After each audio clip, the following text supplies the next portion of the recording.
నమస్కారం. ప్రతిధ్వనికి స్వాగతం.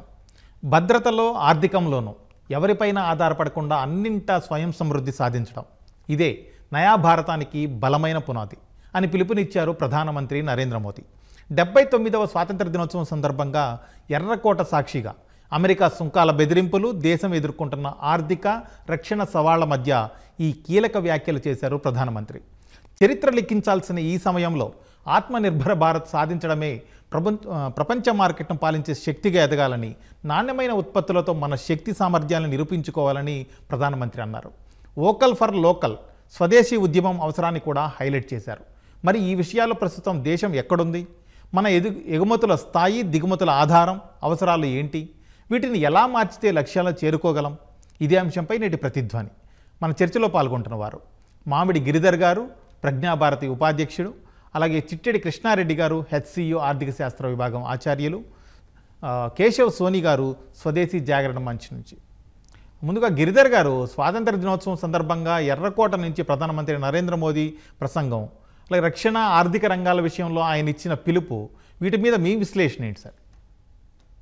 ప్రసాద్ గారు, మీకు కో ప్యానలిస్ట్ కి, మీ ప్రేక్షకులకు అందరికీ నా నమస్కారాలండి. మనం యాక్చువల్గా ఈరోజు మోదీ గారు చెప్పింది, మనం గతంలో కూడా ఆయన చెప్పారు, మన ఆత్మనిర్భరత పెంచుకోవాలి అన్న దిశగా చాలా కాలంగా ఆయన చెప్తూ వస్తున్నారు. ఈ రోజు కూడా దాన్ని మళ్ళీ ఉటంకించారు ఆయన. మనకు మన దేశంలో కొన్ని కీలకమైన అంశాలలో, కీలకమైన సెక్టర్స్ లో మనం ఎవరి మీద ఆధారపడవలసినటువంటి పరిస్థితి ఈరోజు మనకు ఉన్నది. ఈరోజు మనం చూస్తే, మన ఫార్మస్యూటికల్ రంగంలో చూస్తే, యాక్టివ్ ఫార్మస్యూటికల్ ఇంగ్రీడియంట్స్ అంటారు, ఏపీఐస్ అంటారు. రమారమి 75-80% మనం చైనా నుంచి ఇంపోర్ట్ చేసుకుంటున్నాం. అలాగే మన ఫైటర్ ఎయిర్ క్రాఫ్ట్ సంబంధించిన ఇంజిన్స్ మనం తయారు చేసుకోవట్లేదు, జీఈ నుంచి తెచ్చుకుంటున్నాం, ఇంకెక్కడి నుంచి తెచ్చుకుంటున్నాం. రక్షణ రంగానికి సంబంధించిన చాలా అంశాలు మొన్నటి వరకు కూడా రష్యా నుంచి కొనుక్కునేవాడు. కాబట్టి ఎన్నో అంశాలలో మనం ఎవరి మీద ఆధారపడు. అది కాకుండా మన దేశంలోనే ఆత్మనిర్భరత పెంచుకునే దిశగా మనం ప్రయత్నం చేయాలి, మనం అందరం కలిసి కృషి చేయాలి అని మోదీ గారు ఈ ఆత్మనిర్భర్ భారత్ అన్నటువంటి అభియానే కొన్ని సంవత్సరాల క్రితం మొదలుపెట్టారు. ఆ దృష్టిలోనే ఆ దృష్ట్యా మనం చూస్తే ఎన్నో రంగాల్లో ఈరోజు పురోగతి సాధించాం. కానీ ఇంకా ప్రపంచంలో మనం చాలా దేశాల మీద ఆధారపడి ఉన్నటువంటి పరిస్థితి నుంచి మన శక్తి మీద మనం నిలబడేటువంటి స్థాయికి ఎదగాలి అన్నది ఆయన చెప్పినటువంటి అంశం. అలాగే యూపీఐ గురించి కూడా ఆయన చెప్పారు, చాలా అంశాలు చెప్పారు ఆయన. యూపీఐలో చూస్తే కనుక, యూపీఐ ఈరోజు ప్రపంచవ్యాప్తంగా మనం యూపీఐ శక్తిని, దాని టెక్నాలజీని ఇవ్వగలుగుతున్నాం. అమెరికా మన మీద ఏదైనా ఆంక్షలు విధిస్తే కనుక మనకు ప్రత్యామ్నాయాలు ఈరోజు ఉన్నాయి, గతంలో ఉండేవి కావు.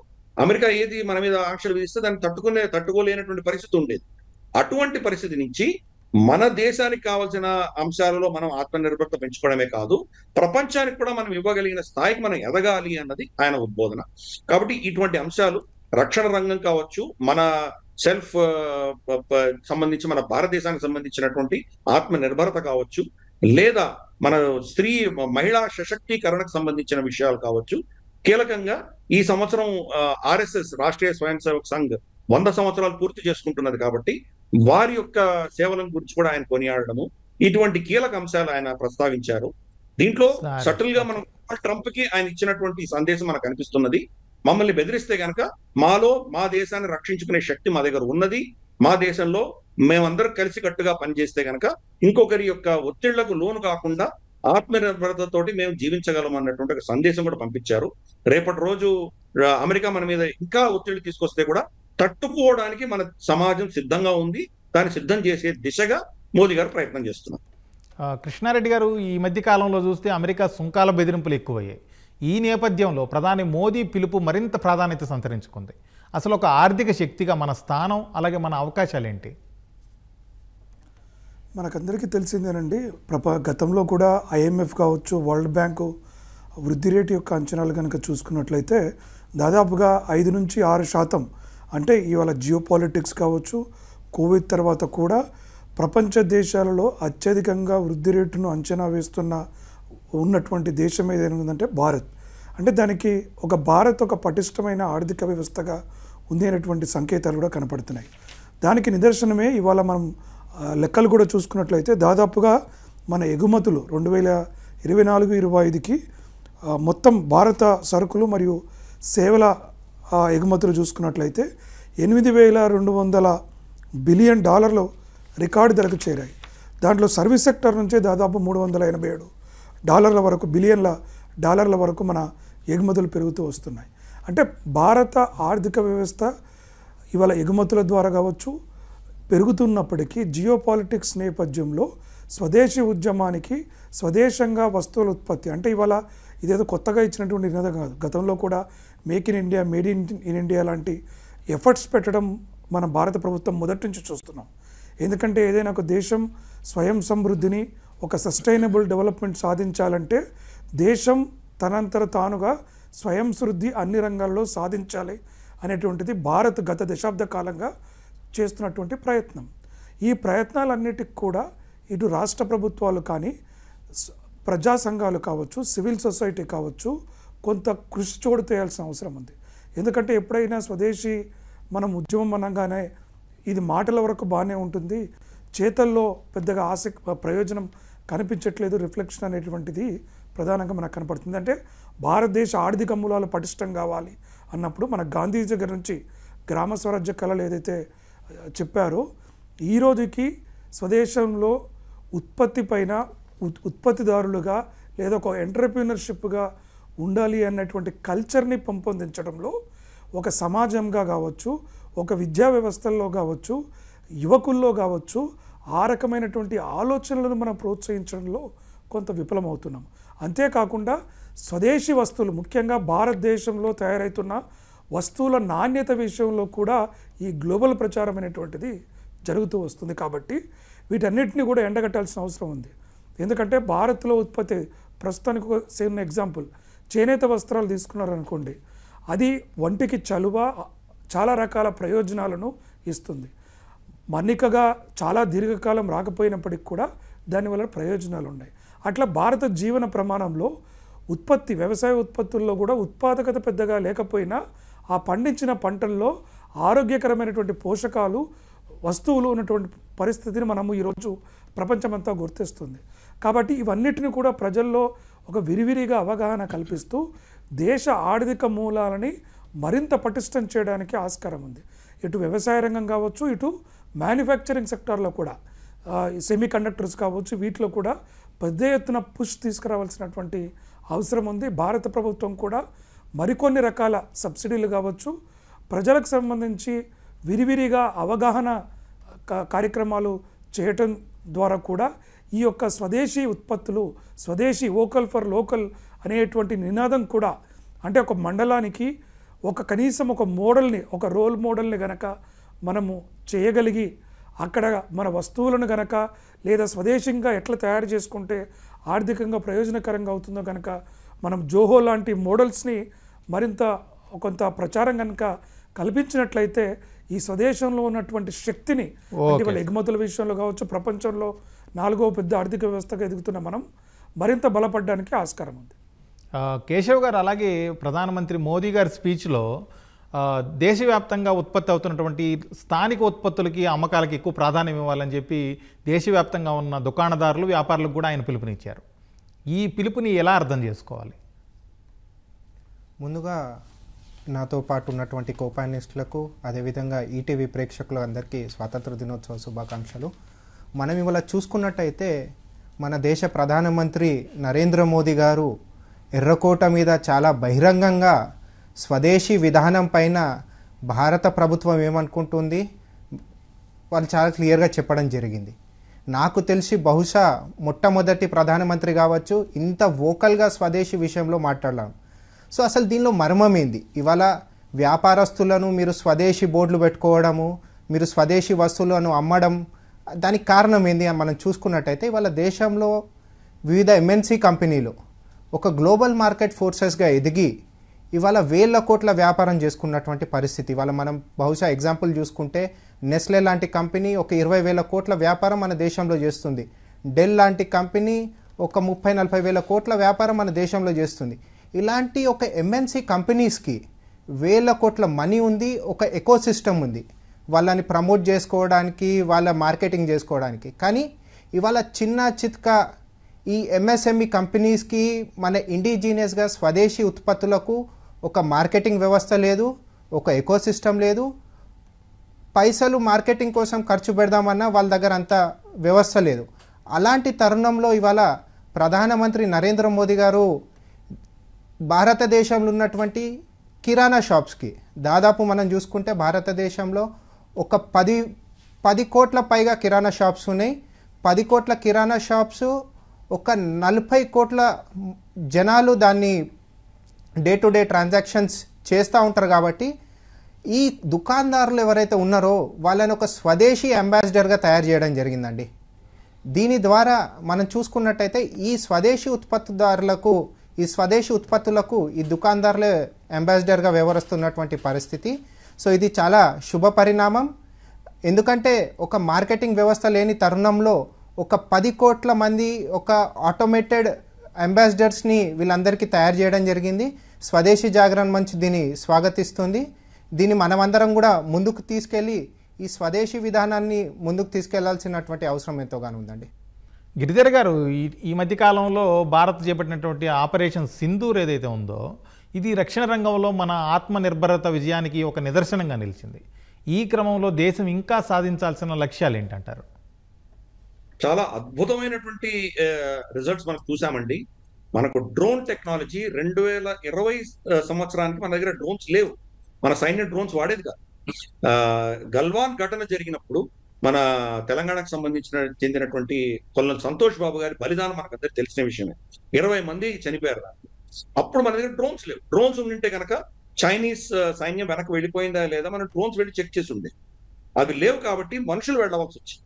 ఆ రోజు నుంచి ఈ రోజు దాకా స్టోరీ కట్ చేస్తే 5 సంవత్సరాల్లో డ్రోన్ టెక్నాలజీలో అద్భుతమైన శక్తి ఈరోజు మనం సాధించాం.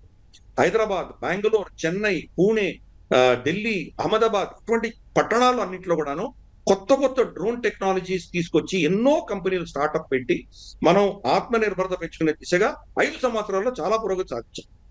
ఈ డ్రోన్ టెక్నాలజీసే ఈ రోజు ఆపరేషన్ సింధూర్ లో మనకు పనికొచ్చినాయి. వాళ్ళు అక్కడి నుంచి పంపించినటువంటి టర్కీకి సంబంధించిన, చైనాకు సంబంధించిన డ్రోన్స్ అన్నింటినీ కూడా మనకి ఎటువంటి నష్టం కలిగించకుండా వాటిని అన్నింటినీ ధ్వంసం చేయగలిగాం. అలాగే S-400 మనం రష్యా నుంచి తీసుకున్నాం. అలాగే కొన్ని బరాక్ అన్నటువంటి మిసైల్స్ మనం ఇజ్రాయెల్ నుంచి తీసుకున్నాం. మనకు రఫైల్స్ ఫ్రాన్స్ నుంచి తీసుకున్నాం. కానీ ఇన్ని టెక్నాలజీస్ ని అనుసంధానం చేస్తూ మనం ఆకాష్ తీర్ అన్నటువంటి ఒక టెక్నాలజీ మనం పెట్టుకున్నాం. దాంట్లో ఆకాష్ మిసైల్స్ ఉన్నాయి, మనకు తర్వాత S-400 ఉన్నది, బరాకు ఉన్నాయి, స్కాల్ప్ మిసైల్స్ ఉన్నాయి. ఇటువంటివి అన్నింటినీ కూడా అనుసంధానం చేశాం. ప్రసాద్ గారు, ఒక అద్భుతమైన ఫోటో అప్పుడు మీరు చూసే ఉంటారు. మన air force chief, army chief వీళ్ళిద్దరూ కూడాను ఒక రూమ్ లో అక్కడ ఉన్నటువంటి స్క్రీన్ మీద ఉన్నటువంటి స్క్రీన్ లో జరుగుతున్నటువంటి చూస్తున్నారు, టీవీ లాగా చూస్తున్నారు.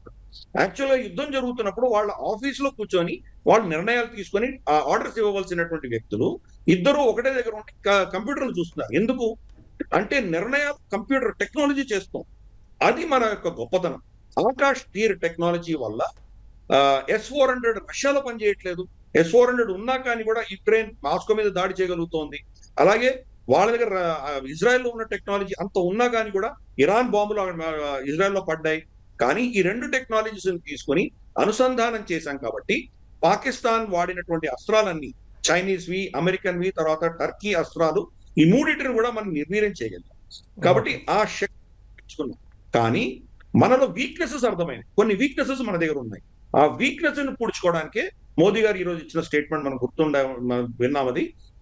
సుదర్శన్ చక్ర అన్న పేరిట మనం కొత్త టెక్నాలజీ లోవెస్ట్ షార్ట్ రేంజ్ దగ్గర నుంచి తీసుకొని హైయెస్ట్ 400-500 కిలోమీటర్ల దాకా డిఫరెంట్ రేంజెస్ లో మన సెక్యూరిటీ వలయాన్ని పటిష్టం చేసే దిశగా ఈ రోజు భారత ప్రభుత్వం నిర్ణయాలు తీసుకుంటోంది. రమారమి 2 నెలల్లో 2 లక్షల కోట్లు మనం ఆర్డర్స్ ఆల్రెడీ ఇష్యూ చేశాము. రాబోయే సంవత్సరంలో 2 సంవత్సరాల్లో కావేరీ ఇంజిన్ కూడా మనం భారతీయ టెక్నాలజీతో తీసుకురాకపోతున్నాం మనము. కాబట్టి అద్భుతమైనటువంటి ఆవిష్కరణలు ఆత్మనిర్భరత దృష్ట్యా ప్రభుత్వం ఆల్రెడీ నిర్ణయాలు తీసుకుంది. దాన్నే మోదీ గారు ఈరోజు ఆయన స్పీచ్ లో ఉటంకించారు. కృష్ణారెడ్డి గారు, ఇప్పుడు ఇవాళ దేశం నుంచి టాప్ 5 ఎగుమతులు, అలాగే టాప్ 5 దిగుమతులు అంటే ఒక ఆర్థిక నిపుణుడిగా, ఆర్థిక శాస్త్ర ఆచార్యుడిగా మీరేం చెబుతారు? అవి మన దేశ బలాలు, బలహీనతలకు సంబంధించి ఎలాంటి ఇండికేషన్స్ ఇస్తున్నాయి? అవునండి, ముఖ్యంగా ఇవాళ భారతదేశం ఎగుమతుల విషయానికి తీసుకున్నట్లయితే ఇంజనీరింగ్ గూడ్స్లో దాదాపు 28%, అంటే ఇది 2024-25 లెక్కల ప్రకారము ఇంజనీరింగ్ గూడ్స్ 28%, పెట్రోలియం ఉత్పత్తులు 11.63%, ఎలక్ట్రానిక్ గూడ్స్లో 9.63, రత్నాలు మరియు నగలు చూసుకున్నట్లయితే 6.85, డ్రగ్స్ అండ్ ఫార్మాస్యూటికల్ విషయంలో 6.69%గా మనకు టాప్ 5 ఎగుమతుల్లో ఉన్నాయి. అంటే ఈ 5 వస్తువులని భారతదేశం నుంచి ప్రపంచ దేశాలకు మనం ఎగుమతి చేస్తున్నాం. ఇక దిగుమతుల విషయానికి వచ్చినప్పుడైతే మనకు పెట్రోలియం మొత్తం దిగుమతులు అతిపెద్ద వాటాగా ఉంది. అంటే మనకు క్రూడ్ ఆయిల్ మనందరికీ తెలుసు, దాదాపుగా దేశానికి అవసరమయ్యే 70 నుంచి 80% మనం దిగుమతి చేసుకుంటున్నాము. దాంట్లో మనం వాడుకోవడంతో పాటుగా రిఫైండ్ అయింది మళ్ళీ కొంత ఎగుమతులు కూడా చేస్తున్నాం. అందుకే మనకు ఎగుమతులలో పెట్రోలియం ఉత్పత్తులు కూడా ఉన్నాయి. ఇక్కడ ఎలక్ట్రానిక్స్ కూడా దాదాపు 12.94%, అంటే మనం ఎగుమతి చేస్తుంది 9.63 అయితే ఇక్కడ దిగుమతులకు వచ్చేసరికి 12.94 చేస్తున్నాం.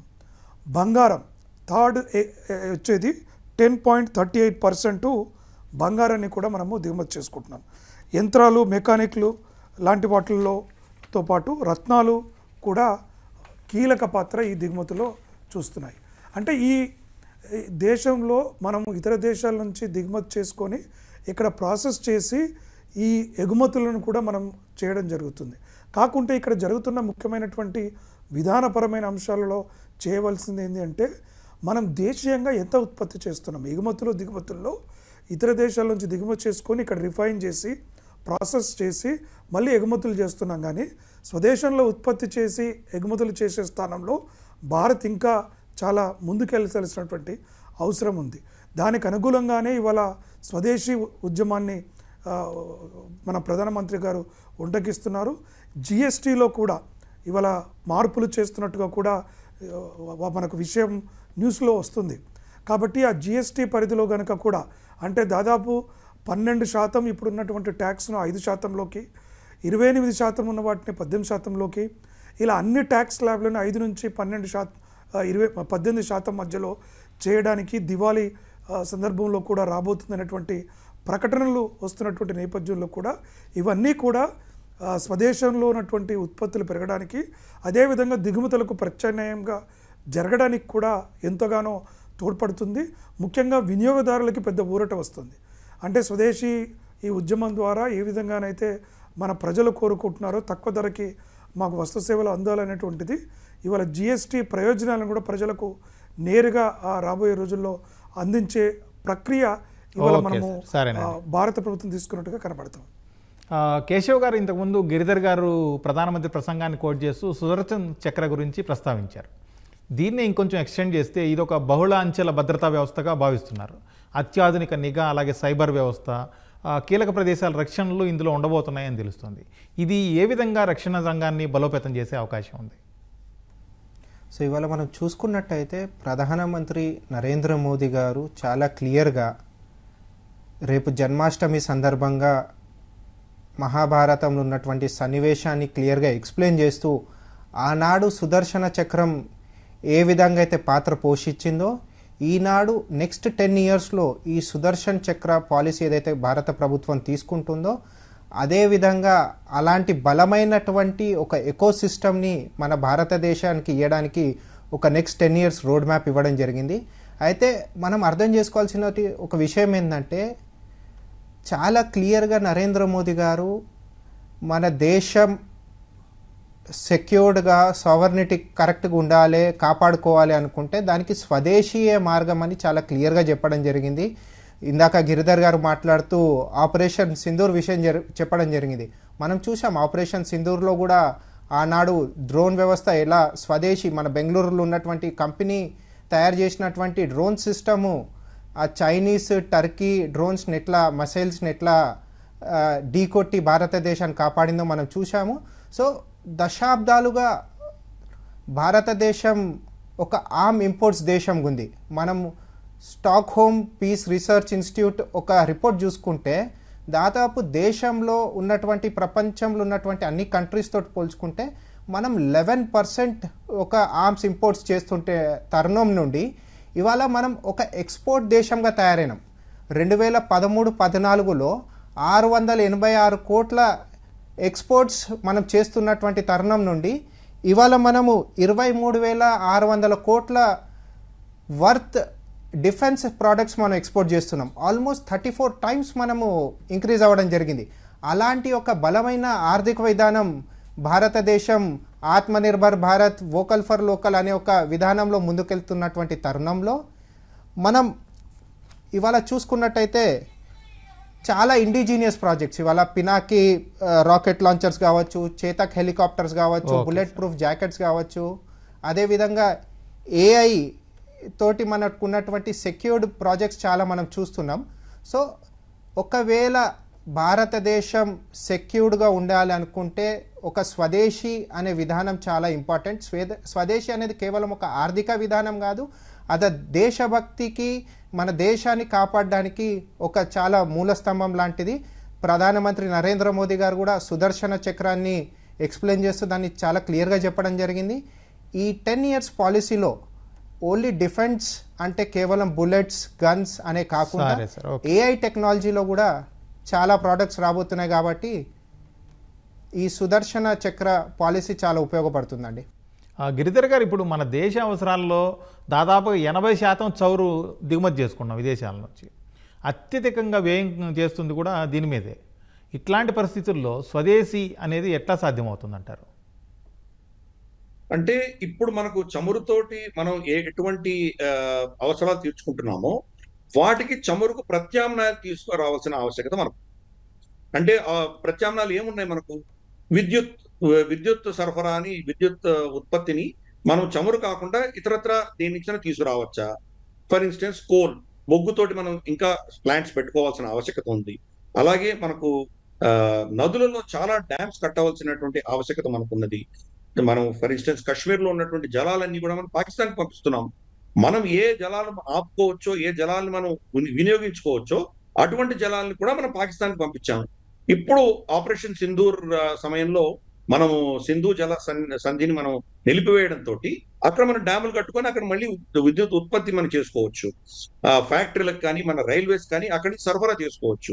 అలాగే మనం చూస్తే కనుక కార్లలో చాలా ఎక్కువ శాతం మనకు ఈ పెట్రోలియం ప్రొడక్ట్స్ వాడేది కార్లలో. అక్కడ కూడా మనం ఎలక్ట్రికల్ వెహికల్స్, తర్వాత నైట్రోజన్ వెహికల్స్ దిశగా మనం వెళ్తున్నాం. కాబట్టి దాని యొక్క డిమాండ్ కూడా పడిపోయేటువంటి అవకాశాలు ఉన్నాయి. ప్లస్ మోదీ గారు చాలా స్పష్టంగా చెప్పారు, ఇప్పుడు మనకు ఉన్నటువంటి న్యూక్లియర్ ఎనర్జీ రమారమి 8,800 మెగావాట్ల విద్యుత్ ఉత్పత్తి మనం న్యూక్లియర్ ప్లాంట్స్ లో చేస్తున్నాం. రాబోయే అంటే 2047 సంవత్సరం వచ్చేసరికి 30 రెట్లు పెరగబోతుంది అని 10 రెట్లు పెరగబోతుంది చెప్తున్నారు. అంటే 88,000 మెగావాట్ల విద్యుత్ సరఫరా మనకు న్యూక్లియర్ ఎనర్జీ నుంచి రాబోతుంది. కాబట్టి ఇన్ని ప్రత్యామ్నాయాలు మనం చూస్తున్నాం.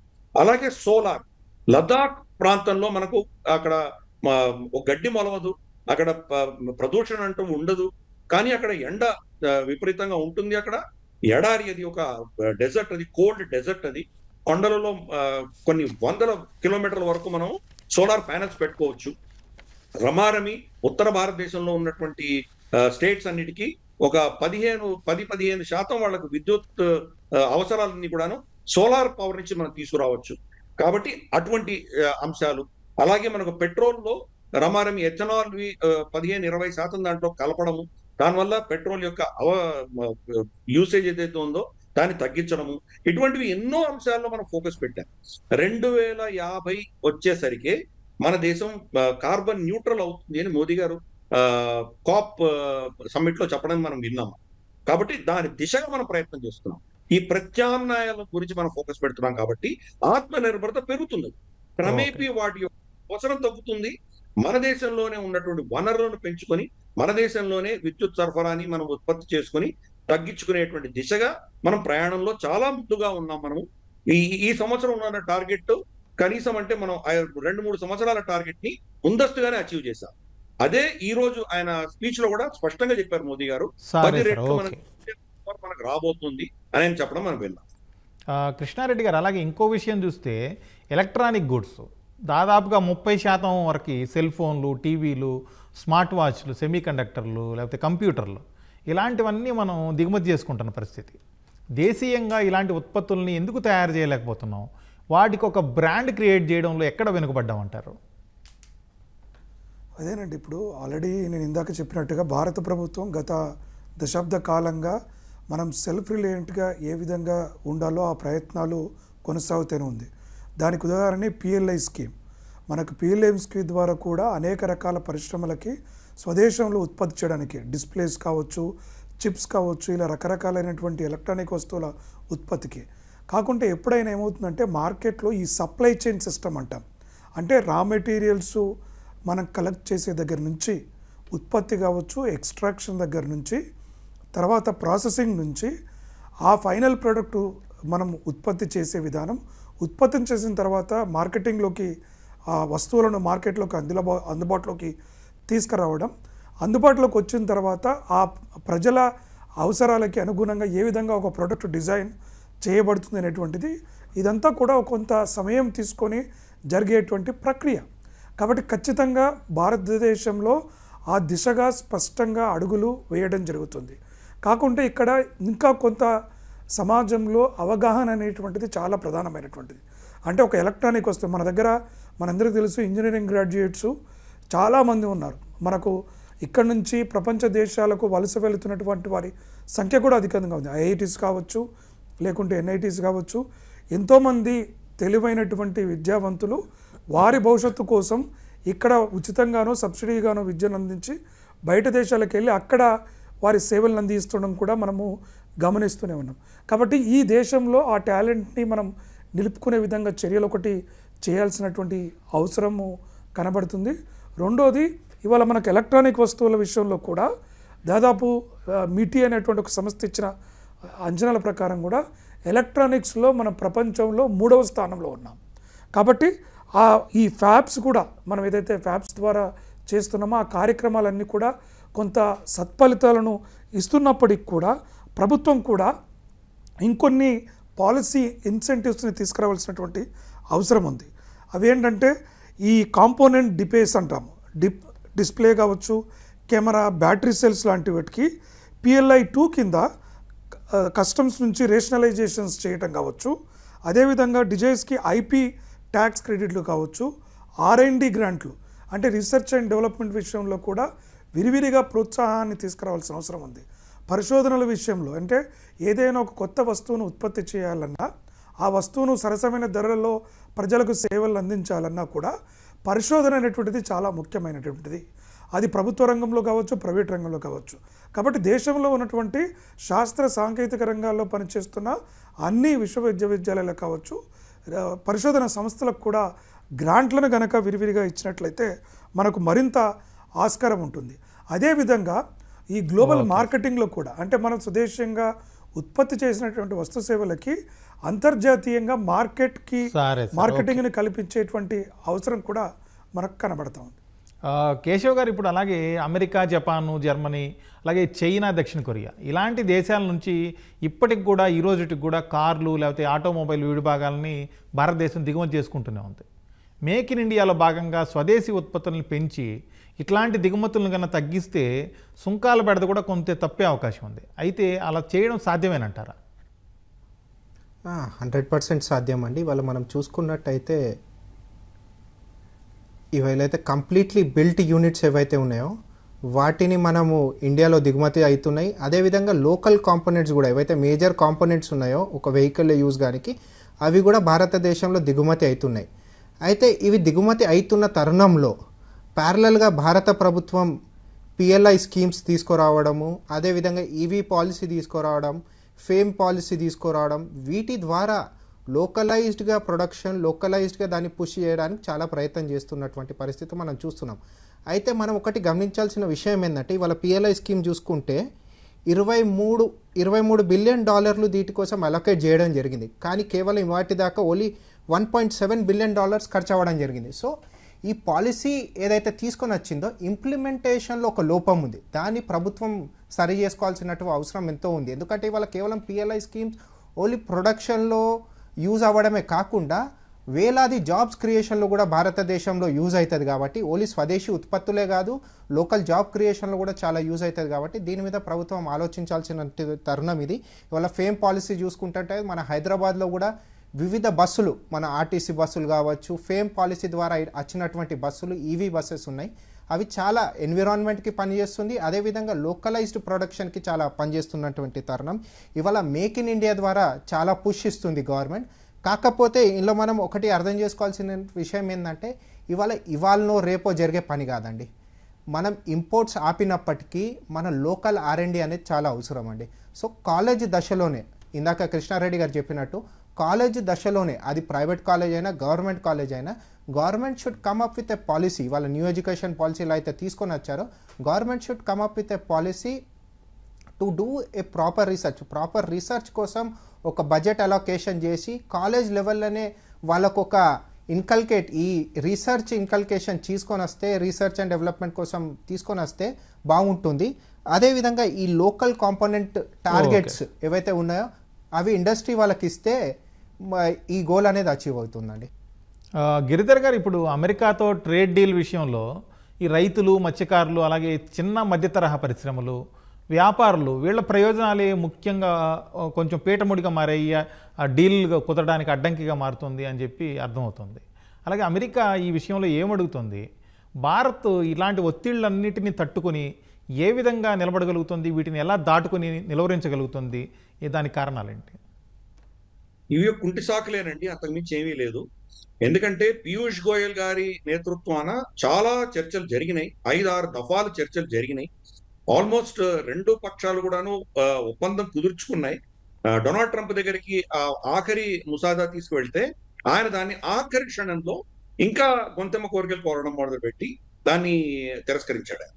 కాబట్టి ఆయన కోరినటువంటి వస్తువుల కంటే కూడా, ఆయన కోరినటువంటి కోరికల కంటే కూడా ఎక్కువ ఆయనకు కావాలి. మనం చూస్తే కనుక యూరోపియన్ యూనియన్తో కావచ్చు, మనకు జపాన్తో కావచ్చు, లేదా ఇండోనేషియాతో కావచ్చు, కొరియాతో కావచ్చు, కొన్ని బిలియన్స్ ఆఫ్ డాలర్స్ వాళ్ళు అమెరికాలో ఖర్చు పెడతామని చెప్పి వాళ్ళు వాగ్దానం చేశారు. బహుశా భారతదేశం నుంచి అది కావాల్సి వచ్చింది ఆయన, అది మనం తిరస్కరించాం. రెండు, ఆఫ్ కోర్స్ వాళ్ళ వ్యవసాయదారులు, వాళ్ళకి సంబంధించినటువంటి వస్తువులని మనం కొనాలి అన్నటువంటి ఒత్తిడి ఒకటి, వాళ్ళ పాలు మనం కొనుక్కోవాలన్నటువంటి ఒత్తిడి, ఈ రెండు కూడా మనం ససేమిరా అన్నాము. ఎన్నో కూటమిలలో మనం అక్కడి నుంచి వైదొలిగాము కూడా. ఈ రెండు విషయాల్లో మనం ఎటువంటి కాంప్రమైజ్ చేయమని చెప్పి అందరికీ ఎప్పటి నుంచో చెప్తున్నాం. వాళ్ళ పాల ఉత్పత్తిలో ఆవులని చంపి ఆ గోమాంసాన్ని గడ్డిలో కలిపి ఆ గోవులకి పెడతారు వాళ్ళు.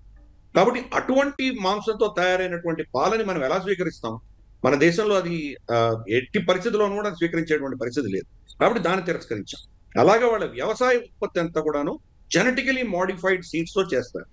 జెనెటికలీ మాడిఫైడ్ సీడ్స్ తో చేసినవి మనం కనుక ఒకసారి కొన్నామంటే మన భూమి సారం చచ్చిపోయి మళ్ళీ వచ్చే కొన్ని సంవత్సరాల, దశకాల వరకు వాళ్ళకు బానిసలు అయ్యేటువంటి ప్రమాదం మనకు ఉంటుంది.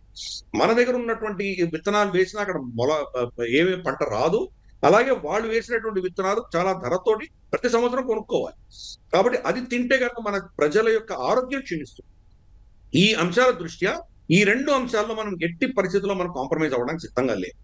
ఇవి ఒక ఎత్తు అయితే, రెండవది భారతదేశాన్ని చైనా తర్వాత రష్యా వీళ్ళిద్దరికి వ్యతిరేకంగా ఒక ఎర చూపించి వాళ్ళని లొంగ తీసుకునే ప్రయత్నం చేయడంలో భారతదేశాన్ని ఒక పావుగా వాడుకుంటున్నాడు డొనాల్డ్ ట్రంప్.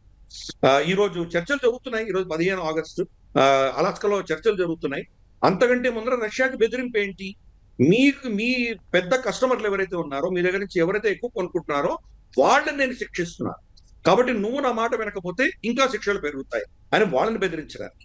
అలాగే చైనాకు కూడా ఇప్పుడు 90 రోజులు ఎక్స్టెన్షన్ చేశారు. భారతదేశాన్ని ఎలాగైతే నేను పీడిస్తున్నానో అటువంటి దానికంటే కూడా ఎక్కువ సుంకాలు నీ మీద నేను విధించబోతున్నాను, కాబట్టి నా మాటను వినడం నేర్చుకో అని చెప్పి వాళ్ళకు ఒక బెదిరింపు. ఈ రెండు బెదిరింపుల దృష్ట్యా మన మీద ఇటువంటి ఆంక్షలు విధించడం అనేది చూస్తున్నాం మనం. వ్యవసాయ ఉత్పత్తి కావచ్చు, పాల ఉత్పత్తి కావచ్చు, ఇవన్నీ ఒక సాపు మాత్రమే. రేపటి రోజు ఫైనల్ గా మనకు ఏదో ఒప్పందం జరిగినప్పుడు ఈ రెండు కూడా మనం తిరస్కరించబోతున్నాం. దాంట్లో కొన్ని అంశాలు మనం తీసుకోవడానికి సిద్ధంగా ఉన్నాము. ఆల్మండ్స్ లాంటివి, మన రైతులకు పెద్ద దెబ్బ తగలనటువంటివి, కొన్ని డ్రై ఫ్రూట్స్ లాంటివి, ఇటువంటివి ఏవో కొన్ని తీసుకోవడానికి సిద్ధంగా ఉన్నాం. కానీ మౌలికమైనటువంటి మన ఆహార మాత్రం మనం తిరస్కరించడానికి సిద్ధంగా లేము. కాబట్టి డొనాల్డ్ ట్రంప్ ఎన్ని ప్రయత్నాలు చేసినా మన రైతులను కాపాడే దిశగానే ప్రభుత్వం నిర్ణయం తీసుకుంటుంది. దాంట్లో ఎటువంటి సందేహం ఉండవలసిన అవసరం లేదు. కృష్ణారెడ్డి గారు, మీరు మన డిస్కషన్ మొదట్లో ప్రస్తావించినట్టుగా ఎర్రకోట నుంచి మోదీ గారు ఇంకొక కీలక ప్రకటన చేశారు GST గురించి. ఈ 2 స్లాబులు తెస్తాము అని చెప్పి ఆయన చెప్పారు. దీని నేపథ్యం ఏంటి? ఒకవేళ 2 స్లాబులు తీసుకొస్తే పన్నులు ఏ విధంగా మారే అవకాశం ఉంది, ఆ ప్రయోజనాలు ఎవరెవరికి దక్కుతాయంటారు? జిఎస్టీ చాలా మంచి ప్రయత్నం చేశారండి. ఎందుకంటే మనం చాలా కాలంగా చూస్తున్నాం జిఎస్టీ యొక్క భారం ప్రజలపైన పడుతుందని. వివిధ రకాల వస్తు సేవలు, మిగతా ఎంఎస్ఎంఈ సెక్టర్ కావచ్చు, మిగతా సెక్టార్లో కూడా ఈ ట్యాక్స్ కాంప్లైన్స్ విషయంలో కావచ్చు, ఇన్పుట్ క్రెడిట్ పొందటంలో కావచ్చు ఇబ్బందులు ఎదుర్కొంటున్నామని అనేక సార్లు జిఎస్టీ గురించి చెప్పినటువంటి నేపథ్యంలో మొదట్లో కూడా భారత ప్రభుత్వం చెప్పింది జిఎస్టీ మనము క్రమంగా స్లాబ్లు మారుస్తూనే వస్తుంది. ప్రజల అవసరాలకి, ప్రజల యొక్క భారం తగ్గించడం కోసం అనేక మార్పులు చేస్తూ ఇవాళ చేసినటువంటి ప్రకటన అనేటువంటిది నిజంగా అది ఒక పెద్ద ఊరట. ఎందుకంటే ఈ ట్యాక్స్ స్లాబ్స్ని 5 నుంచి 18% ఒక 2 ట్యాక్స్ స్లాబ్లుగానే చేస్తామనటం, దాంట్లో దాదాపుగా అనేక రకాలైనటువంటి వస్తువులకు జిఎస్టీ పరిధిలో లేకపోవడము, గతంలో 12% ఉన్నటువంటివి కేవలం 5%లోకి రావటం, 20% గరిష్టంగా ఉన్నటువంటి వాటికి 18% తీసుకురావటం ద్వారా ఈ ట్యాక్స్ కాంప్లైన్స్ కూడా చాలా ఈజీగా అవుతుంది. ముఖ్యంగా ఎంఎస్ఎంఈ సెక్టార్ ఏదైతే ఉందో వాళ్ళకు ఉత్పత్తి వ్యయం తగ్గడానికి కూడా ఆస్కారం ఉంటుంది. ఎందుకంటే ఎప్పుడైతే ఈ జిఎస్టీ తగ్గుతుందో వాళ్ళు పొందేటువంటి రా మెటీరియల్ కావచ్చు, మనం ఈ స్వదేశీ ఉద్యమాన్ని ఏదైతే కోరుకుంటున్నామో, దేశీయంగా ఉత్పత్తి పెరగాలని ఆశిస్తున్నామో, దీనికి పరోక్షంగా జిఎస్టీ రూపంలో పన్ను మినహాయింపు కావచ్చు, అంటే పన్ను తగ్గింపు కూడా కొంత చేదోడు వాదోడుగా ఉండడానికి ఆస్కారం ఉంటుంది. అదేవిధంగా అన్ని రకాల పరిశ్రమలకి, కేవలం ఇది ఒక ఎంఎస్ఎంఈ సెక్టార్కే కాదు, అన్ని రకాల ఉత్పత్తిదారులకి కూడా ఈ జిఎస్టీలో సరళీకరణ, ఈ యొక్క స్లాబ్స్ను తగ్గించడం అనేటువంటిది ఆర్థికంగా కొంత ఇబ్బందికరమైన పరిస్థితి ప్రభుత్వానికి ఏర్పడినప్పటికీ కూడా ప్రత్యామ్నాయ మార్గాల ద్వారా వారు ఆదాయాన్ని సమకూర్చుకుని ఏర్పాటు చేసుకోవచ్చు. కానీ ప్రజలకి ఇక్కడ ఉత్పత్తిని, ఉత్పాదకతను పెంచడానికి ఎంతో కాలంగా భారత ప్రభుత్వం చేస్తున్న కృషికి మరొక మెట్టు ఇవాళ జిఎస్టీలో తీసుకొచ్చిన శుభ పరిణామంగా చూడవచ్చు. కాబట్టి ప్రజలుగా, ఒక ఉత్పత్తిదారులుగా, వ్యవస్థాపకులుగా మనం గమనించాల్సిన ముఖ్య అంశం ఏంటంటే మనలో ఆ ఉత్పత్తిదారుడిగా మారాలనే కోరిక రావాలి. స్థానికంగా ఉండేటువంటి సమస్యలకి పరిష్కారము మనమే ఆలోచించి ఆ వ్యవస్థను మనం డెవలప్ చేసుకుంటే ప్రభుత్వాల నుంచి సహాయ సహకారాలు ఏదో ఒక రూపంలో మనకు అందుతూనే ఉంటాయి.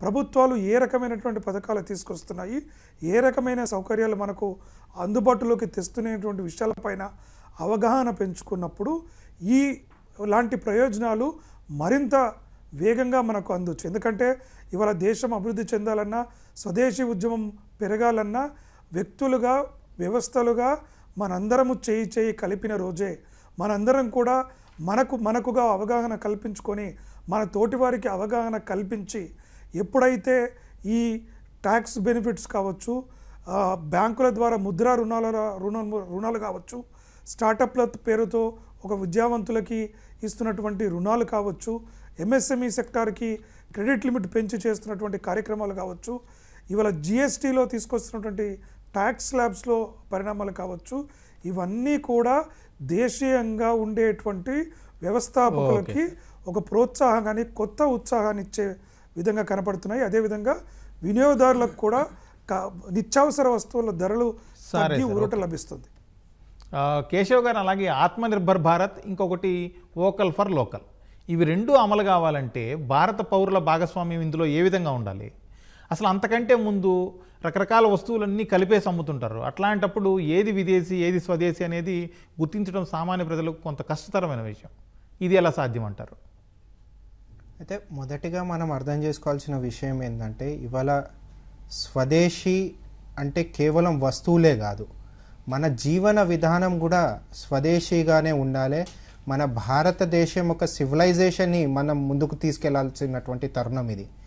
మనం గతంలో చూసుకున్నట్టయితే ఎవరికైనా జలుబు అయితే ఇంట్లో ఉన్న అమ్మమ్మనో నానమ్మనో వంటగదికి వెళ్ళి పసుపు పాలు తీసుకొని వచ్చి మనందరికి ఇచ్చేవారు. కానీ ఇవాళ తరుణంలో మనం వెంటనే జలుబు అయితే సిట్రజనో డోలోనో వేసుకుంటున్నాం. మనం ఆ వంటగదిలోనే మనకు ఉన్నటువంటి ఒక హెల్త్ ఏదైతే సీక్రెట్స్ ఉండేనో వాటిని మనం విస్మరించినటువంటి పరిస్థితి మనం చూస్తున్నాం. అదేవిధంగా భారతదేశంలో నాకు తెలిసి బహుశా ప్రపంచంలోనే ఏకైక దేశం ఉండొచ్చు, తెల్లారితే 750 రకాలైనటువంటి బ్రేక్ఫాస్ట్లు భారతదేశ వ్యాప్తంగా తయారవుతుంటాయి ప్రతి ఇంట్లో.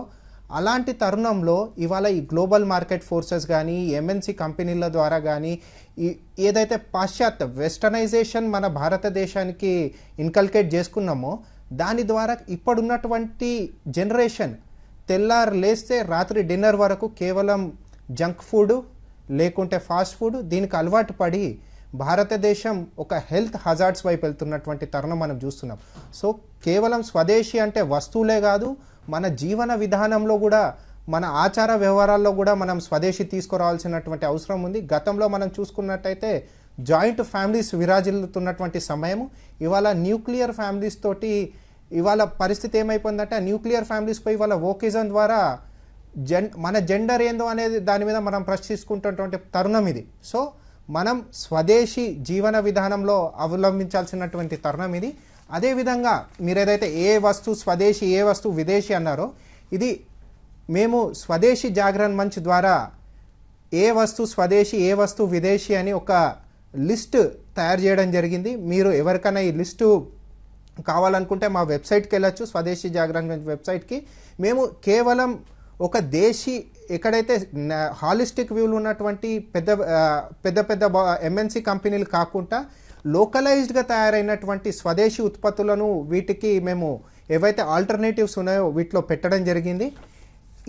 ఈ సూచిని మేము ఇవాళ భాగ్యనగరంలో మనం చూస్తున్నట్టయితే దాదాపు 1,00,000 గణేష మండపాలు మనము వస్తున్నటువంటి తరుణంలో గణేష్ మండప నిర్వాహకులకు కూడా మేము ఈ లిస్ట్ ఇవ్వడం జరుగుతుంది. వాటి ద్వారా ఇవి అక్కడ వచ్చే భక్తులకు ఈ లిస్ట్ ఇవ్వాలి అనే ఒక ప్రయత్నం మేము చేస్తున్నాము. అదేవిధంగా ఇది కాకుండా ఇప్పుడు ప్రభుత్వాలు ఎన్ని చెప్పినప్పటికీ ప్రజలుగా మనం కూడా ఈ స్వదేశీ ఉద్యమాన్ని ముందుకు తీసుకెళ్లాల్సినటువంటి అవసరం ఉంది. గిరిధర్ గారు, ఈ స్వదేశీ గిరిధర్ గారు, కేశవ్ గారు, అలాగే మీరు చెప్పారు హైదరాబాద్లో ఇవ్వబోతున్నారు గణేష్ మండపాల్లో ఈ లిస్ట్ అనేది, అలాగే 2 తెలుగు రాష్ట్రాల్లో కూడా ఇస్తే అందరికి కూడా అవగాహన వస్తుంది కదా. అంటే మేము ఇప్పుడు స్టార్ట్ చేసినాం ఎక్కడెక్కడ లోకలైజ్ ఇప్పుడు లాస్ట్ వీక్ ఆంధ్రప్రదేశ్లో కూడా ఆంధ్రప్రదేశ్ గణేష్ ఉత్సవ సమితి ఫామ్ అవ్వడం జరిగింది. మేము వాళ్ళకు కూడా ఈ లిస్ట్ ఇవ్వడం జరిగింది. సో ఎక్కడెక్కడ మాకు వీలు ఉంటుందో మేము ఈ ప్రయత్నం చేస్తున్నాం. మిమ్మల్ని కూడా మీ టీవీ ఛానల్ ద్వారా మేము కోరేది ఏంటంటే ప్రజలకు, సివిల్ సొసైటీస్కి, రాజకీయ పార్టీలకు కూడా వాళ్ళ ఒక సిద్ధాంతాన్ని పక్కన పెట్టి మాతో కలవండి, లేకుంటే మమ్మల్ని మా దగ్గర ఉన్నటువంటి లిస్ట్ మీరు తీసుకొని మీరు కూడా లోకలైజ్డ్కి వెళ్ళి వాళ్ళకి లిస్ట్ ఇవ్వడం జరిగిందండి. Thank you sir. ఇది వాళ్ళ ప్రతిధ్వని. నమస్కారం.